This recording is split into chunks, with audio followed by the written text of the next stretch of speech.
नमस्कार, city light में स्वागत है आप सभी का। आप देख रहे हैं एबीसी 24। मैं हूं आपके साथ श्रवण तंबोली। बुलेटिन की शुरुआत करेंगे एक बड़ी खबर के साथ। बिलासपुर से बड़ी खबर है, जहां शहर में फिलिस्तीन का झंडा लहराया गया है। ईद मिलाद नबी पर फिलिस्तीनी झंडा यहां लहराया गया। तारबार क्षेत्र में झंडा लहराया गया है। हिंदू संगठनों ने एसपी से इस मामले की शिकायत की है। तो बड़ी खबर आप तक हम पहुंचा रहे हैं बिलासपुर से। शहर में फिलिस्तीन का झंडा लहराया गया। ईद मिलाद नबी पर फिलिस्तीनी झंडा लहराया गया है। तारबार क्षेत्र में यह घटना हुई है। हिंदू संगठनों ने एसपी से इस पूरे मामले की शिकायत की है। तो यह बड़ी खबर, बिलासपुर में फिलिस्तीनी झंडा लहराने का मामला सामने आया है। ईद मिलाद नबी के मौके पर फिलिस्तीनी झंडा लहराया गया। हिंदू संगठनों ने एसपी से इस मामले की शिकायत की है।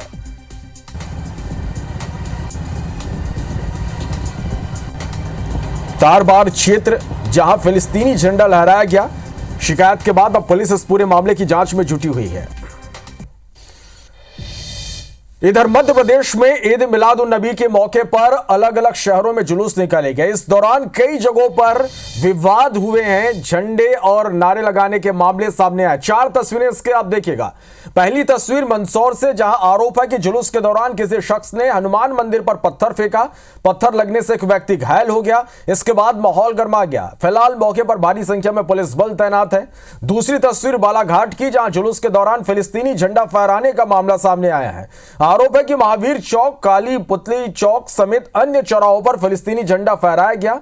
तीसरी तस्वीर श्योपुर से, जहां जुलूस में कुछ असामाजिक लोगों ने सीताराम मंदिर के सामने सर तन से जुदा के विवादित नारे लगाए और मंदिर के पास पटाखे फोड़े। घटना का वीडियो सामने आया है। इधर हिंदू संगठनों ने कार्रवाई की मांग करते हुए कोतवाली थाने का घेराव कर दिया। आप चौथी तस्वीर देख पा रहे हैं मंडला की, जहां जुलूस में फिलिस्तीन के झंडे लहराए गए और आपत्तिजनक नारेबाजी की गई। इस मामले में जांच कर रहे पुलिस अधिकारियों ने इस बात की पुष्टि की है। घटना के विरोध में हिंदू संगठनों ने कोतवाली पुलिस थाने का घेराव किया। मिलादुन नबी के जुलूस निकल रही थी, तो उसकी जो है उसके खिलाफ एक शिकायत आई है कि जो एक पक्ष के द्वारा, तो उनके साथ जो है जो लाठी चलाने के टाइम जो है उसमें चोट लगी है। और दूसरे पक्ष का और भी कुछ बात है जो आवेदन के माध्यम से वो शिकायत कर रहे हैं, जिसके उनको जो पक्ष जो शिकायत कर रहे हैं उनको थाना कोतवाली जो है उपस्थित है। वो थाना कोतवाली में उनसे आवेदन प्राप्त करके जो कड़ी से कड़ी वैधानिक कार्रवाई है वो की जा रही है। समाजजनों से जो है अपेक्षा करता हूँ कि शांति व्यवस्था कायम रहे।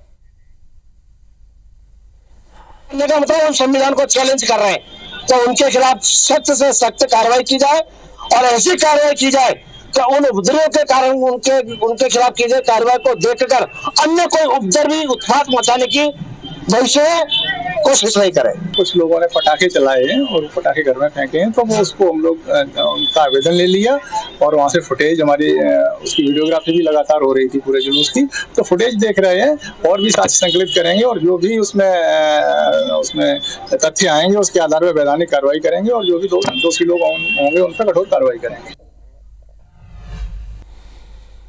बढ़ते आगे, एक तरफ कांग्रेस किसान न्याय यात्रा निकालकर सरकार को घेरने की तैयारी कर रही है। दूसरी तरफ आरएसएस के अनुषंगिक संगठन भारतीय किसान संघ ने अभी से एमपी सरकार की मुश्किलें बढ़ानी शुरू कर दी है। भारतीय किसान संघ ने एमपी सरकार पर किसानों से वादा खिलाफी का आरोप लगाकर आज सभी जिला मुख्यालयों पर धरना प्रदर्शन किया। भारतीय किसान संघ के इस विरोध प्रदर्शन का जायजा लिया हमारे संवाददाता विजेंद्र पांडे ने।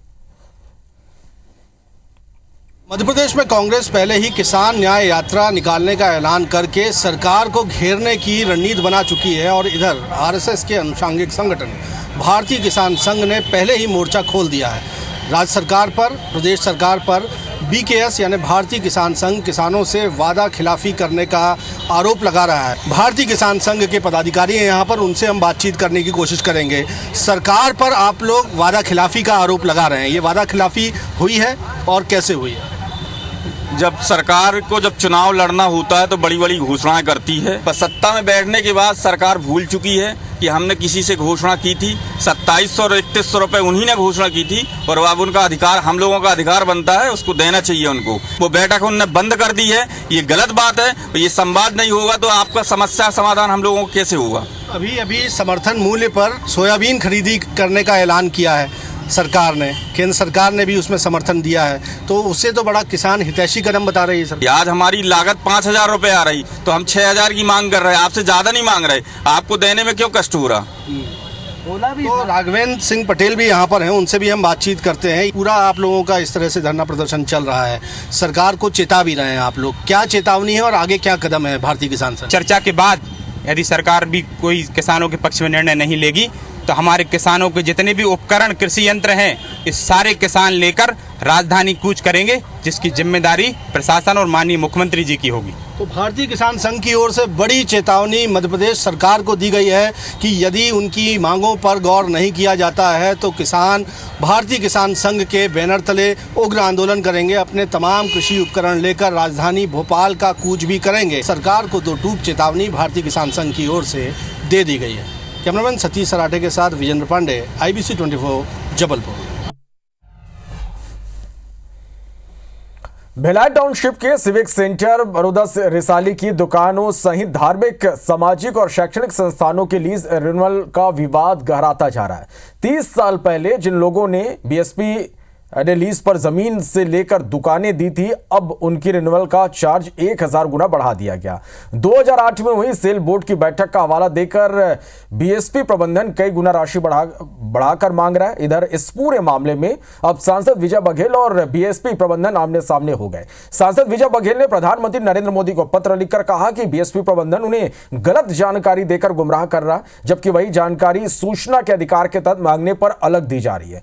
सांसद बघेल ने कहा कि बीएसपी ने जो भी लीज दी थी उसके नवीनीकरण की राशि को लेकर विसंगति है। बीएसपी प्रबंधन सेल बोर्ड की जिस 308वीं बैठक का उल्लेख कर रहा, उसमें 2008 से पहले के लीजधारी से अनुबंध की शर्तों के हिसाब से ही लीज रिन्यूअल की रकम ली जानी है, जबकि बीएसपी प्रबंधन झूठ बोलकर लोगों को परेशान कर रहा है। जो 340वां बैठक की उल्लेख कर रहे हैं, उस बैठक में ये निर्णय हुआ ही, मतलब गलत जानकारी ये लोग दे रहे हैं। 2008 से पहले जो लीज दिए गए वो नियम, जो लीज के नियम है नवीनीकरण के, वो लागू होना चाहिए, हमारा कहना। प्रधानमंत्री जी को भी चिट्ठी लिखा है कि विचार हो, और मैं लोकसभा में भी 377 के तहत जो नियम होते हैं उसके तहत मैंने वहाँ पे प्रमुखता से इस बात को रखा था। जादू टोना और अंधविश्वास के चलते प्रदेश में हो रही हत्याओं पर स्वास्थ्य मंत्री श्यामबिहारी जायसवाल ने चिंता जाहिर की। उन्होंने कहा कि अंधविश्वास, जादू टोना में विश्वास करना समाज के लिए चिंता का विषय है। मुख्यमंत्री इन सभी घटनाओं पर सख्त हैं। सरकार और कानून के भरोसे ऐसी घटनाएं समाप्त की जा सकती है, इसलिए जन जागरूकता चलाने की भी आवश्यकता है। वहीं कवर्धा में हुई आगजनी की घटना पर स्वास्थ्य मंत्री ने कहा कि गृह मंत्री कवर्धा में हुई घटनाओं पर खुद नजर रखे हुए हैं।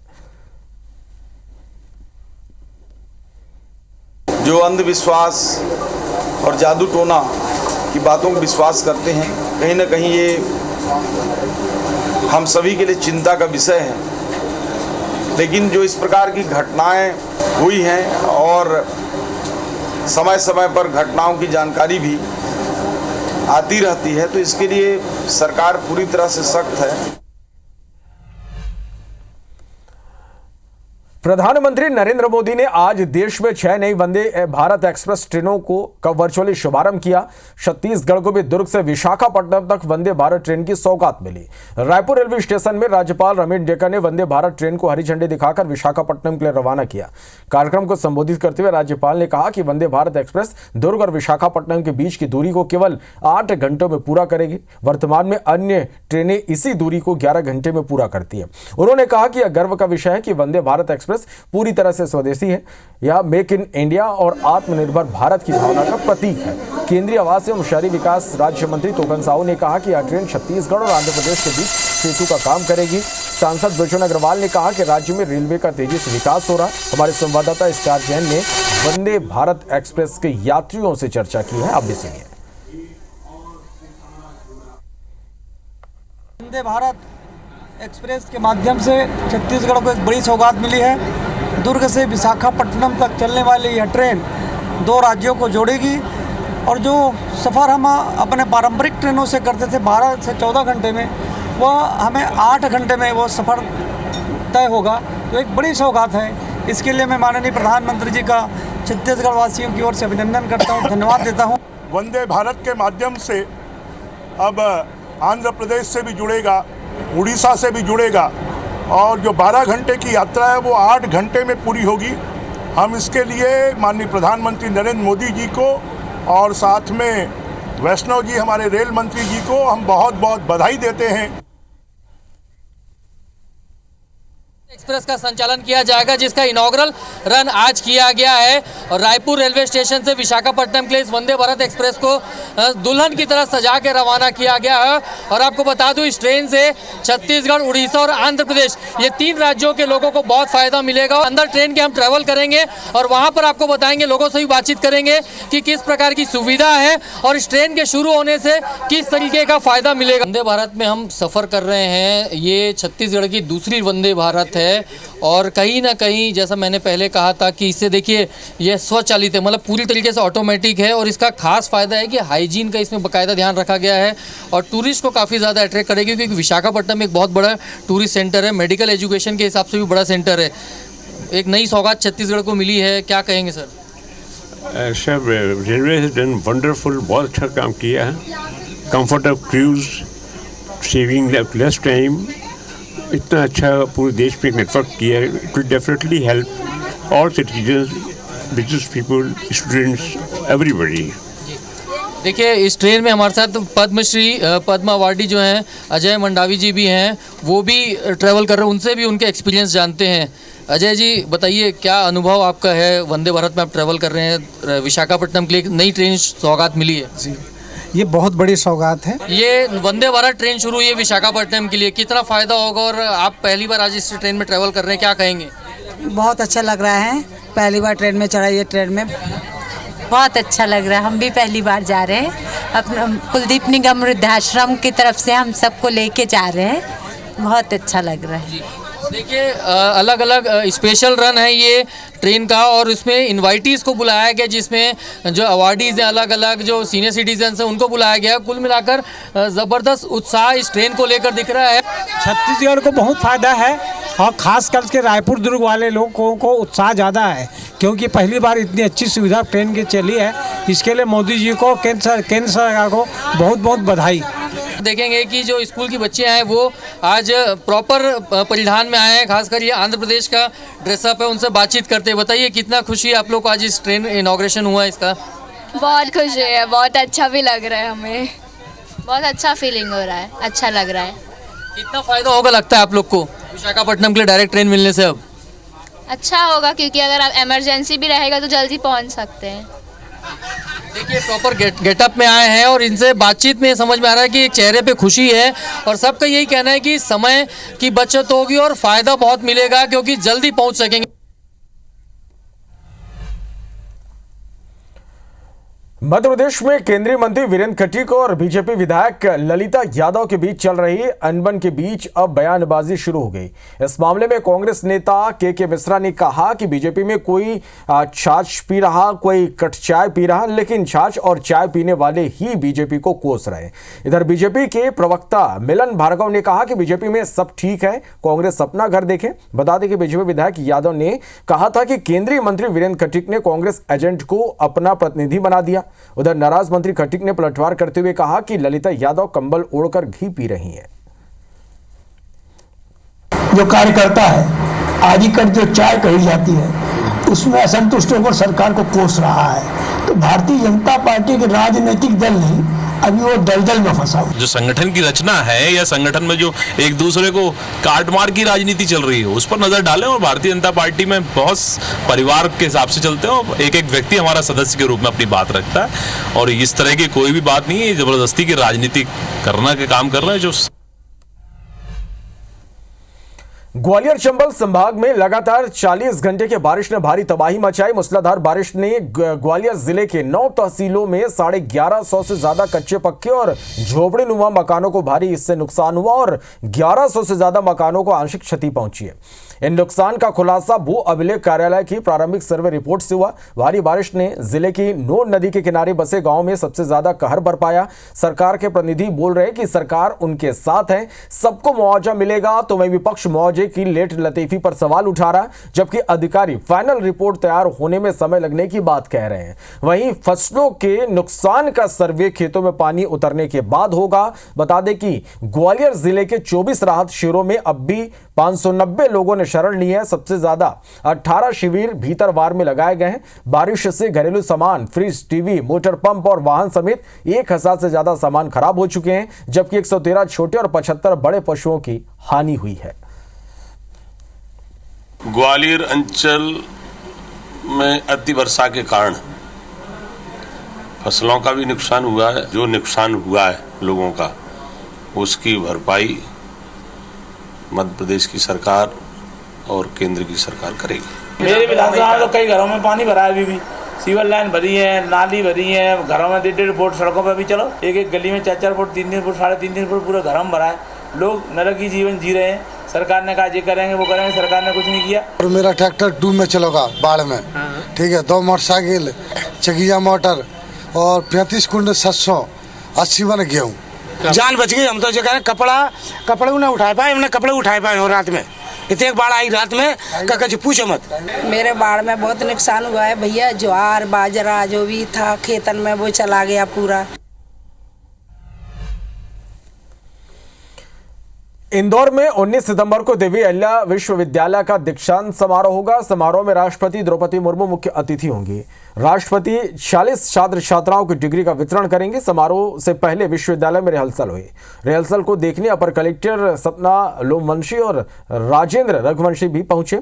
हमारी संवाददाता निहारिका शर्मा ने रिहर्सल का जायजा लिया।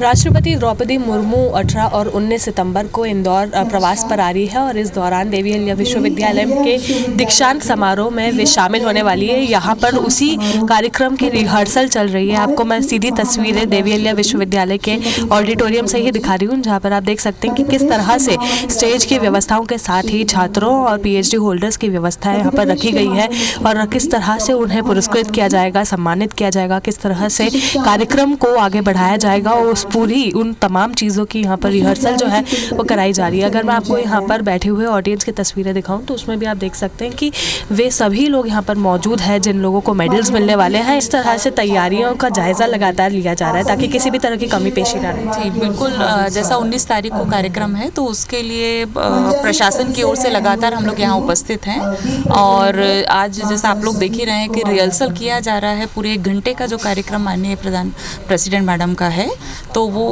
प्रोसेशन से लेकर अवार्ड देने तक और स्पीच तक का पूरा रिहर्सल आज किया जा रहा है यहाँ। माननीय महामहिम राष्ट्रपति महोदय का यहाँ पे भ्रमण कार्यक्रम है तो उसमें पूरा क्षेत्र नो फ्लाइंग जोन रहता है, जिसमें किसी भी प्रकार की आकाश में कोई सी भी उड़ने वाले जो भी ड्रोन हो या और कोई साधन हो उनको प्रतिबंधित किया जाएगा। साथ ही प्रोटोकॉल के हिसाब से पूरे प्रोग्राम की व्यवस्था की जा रही है और उसी प्रोटोकॉल की रिहर्सल आज DAV और जिला प्रशासन की टीम कर रही है। मिनट टू मिनट कार्यक्रम किस तरह से किया जाएगा उसी की लगातार रिहर्सल की जा रही है। जो IBC 24 ने इस वक्त आपको दिखाया, अभी भी ये जो रिहर्सल है ये जारी रहेगी, जो कि 19 सितंबर को उनके आने के पहले तक भी की जाएगी ताकि किसी भी तरह की लापरवाही देखने को ना मिले और राष्ट्रपति द्रौपदी मुर्मू के आने के बाद से उनके जाने तक किसी भी तरह की समस्या यहाँ पर देखने को ना मिले। कैमरामैन नंदन सिंह पवार के साथ निहारिका शर्मा, IBC 24 इंदौर। तो इंदौर में राष्ट्रपति द्रौपदी मुर्मू का 2 दिनों का प्रवास 18 और 19 सितंबर को रहेगा। राष्ट्रपति बनने के बाद द्रौपदी मुर्मू तीसरी बार इंदौर आएंगी। वे 18 सितंबर को मृगनयनी एम्पोरियम में लघु उद्योग को प्रमोट करेंगे और कुछ कलाकारों से यहां उनकी मुलाकात होगी। 19 सितंबर को देवी अहिल्या विश्वविद्यालय के दीक्षांत समारोह में राष्ट्रपति मुख्य अतिथि होंगे। राष्ट्रपति के दौरे से पहले शहर को सजाया जा रहा है। हमारी संवाददाता निहारिका शर्मा ने तैयारियों का जायजा लिया है। 18 और 19 सितंबर को राष्ट्रपति द्रौपदी मुर्मू इंदौर प्रवास पर आ रही हैं। इस दौरान वे कई सारे कार्यक्रमों में शिरकत करेंगी, जिसमें से एक कार्यक्रम मृगनयनी एम्पोरियम में होगा। ये वो जगह है जो सालों से चलाई जा रही है, उसलिए ताकि लघु उद्योग को प्रमोट किया जा सके, साथ ही में स्वदेशी चीज़ों को प्रमोट किया जा सके और इसी के चलते राष्ट्रपति द्रौपदी मुर्मू भी यहाँ पर पहुँचेंगी।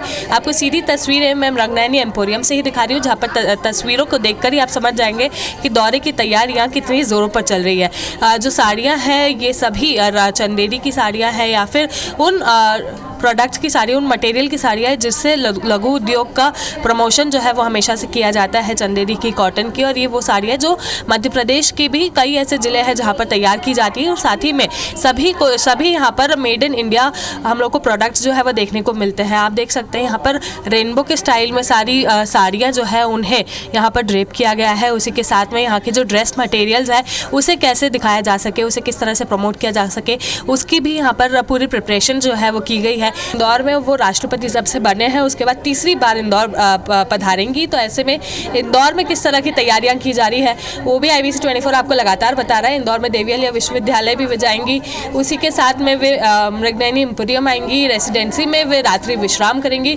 तो एक बड़ा जो प्रवास है वो उनका इस बार देखा जा रहा है, ताकि क्योंकि वे रात्रि भी विश्राम इंदौर में करने वाली है, तो किस तरह से सिक्योरिटी के साथ ही में उनके पूरे प्रोग्राम की व्यवस्थाएं की जा रही है, उसमें प्रशासन के साथ ही पुलिस प्रबंधन भी लगा हुआ है। इसकी तस्वीरें लगातार IBC 24 आप तक पहुंचा रहा है। कैमरामैन नंदन सिंह पवार के साथ निहारिका शर्मा, IBC 24 इंदौर। मध्य प्रदेश के ग्वालियर में सड़कों की स्थिति बेहद खराब है। IBC 24 हमारे खास कार्यक्रम सरोकार में रिपोर्ट दिखाए जाने के बाद निगम आयुक्त ने सड़क बनाने वाले ठेकेदारों को 10 सितंबर तक सड़कों की पेच रिपेयरिंग का अल्टीमेटम भी दे दिया, लेकिन इसका कोई असर नहीं पड़ा। तब आयुक्त ने खराब सड़कों की फाइलें तलब की तो एक बड़ा घोटाला यहां सामने आया, जिसके चलते सड़कों की हालत खस्ता हुई है और लोग हलाकान हो रहे हैं। इस रिपोर्ट को आप देखिए।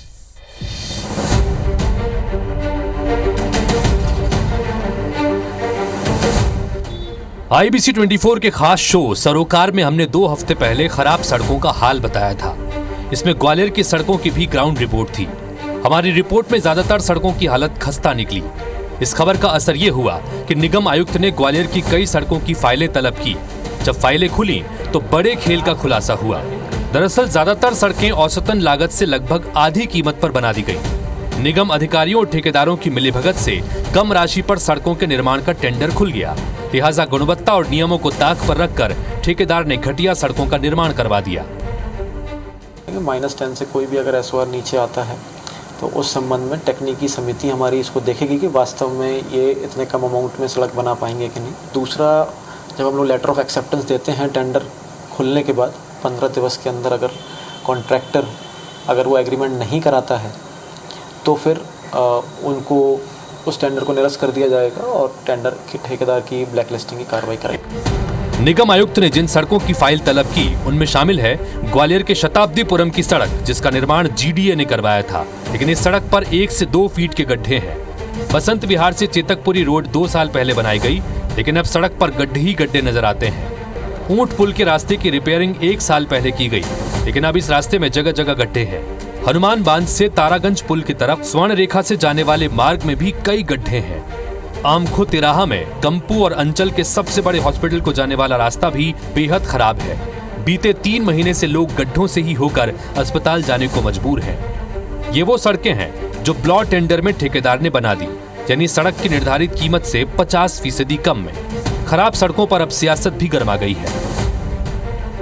अधिक वर्षा की वजह से जो रोडें उखड़ी हैं उनका हम निश्चित रूप से मेंटेनेंस का काम भी कराएंगे। गुणवत्ता का ध्यान रखते हुए काम को कराया जाए और जो अधिक विलोम में टेंडर लेते हैं उन पर भी कुछ न कुछ निगम बैठ के विचार करे। नारे लगाती थी दिग्विजय सिंह के साधन में गड्ढे गड्ढे में सड़क में गड्ढा। अब मैं कह रहा हूँ अड्डा गड्ढा मड्डा सब जगह गड्ढे। ये पूरे प्रदेश में आप जाओ, हाईवे ऐसे हो गए, हाईवे पे नहीं निकल पा रहे। ये तो गली मोहल्लों की हालत ऐसी है, हाईवे की हालत ऐसी है, लोग निकल नहीं रहे। खराब सड़कों की हालत पर लोग नाराज हैं और जिम्मेदारों से सवाल भी कर रहे हैं। कम राशि में बनी सड़कों की गुणवत्ता कैसी होगी ये अंदाजा लगाना मुश्किल नहीं है। घटिया सड़कें कुछ महीनों में ही बर्बाद हो जाती हैं और आम लोग इसका खामियाजा भुगतते हैं। कहावत है ना कि जैसा दाम वैसा काम। ग्वालियर शहर की आधा सैकड़ा से ज्यादा ऐसी सड़कें हैं जो ब्लो टेंडर में बना दी गई, यानी कि एक सड़क अगर मान लिया जाए उसका एवरेज 1 करोड़ में बनना है तो वो 50 लाख में बन गई और उस हिसाब से उसकी क्वालिटी खत्म हो गई। और ऐसे में अब निगम कमिश्नर ने साफ कर दिया है कि अब ब्लो टेंडर की सड़कों का निर्माण नहीं किया जाएगा। जिस सड़क की जो अनुमानित कीमत है उससे कम का टेंडर नहीं दिया जाएगा। लेकिन अब देखना यही है कि इस आदेश का पालन कब तक होता है। कैमरामैन राजकुमार कुशवाहा के साथ नासिर गौरी, IBC 24 ग्वालियर। फिलहाल इस बुलेटिन में इतना ही। नमस्कार।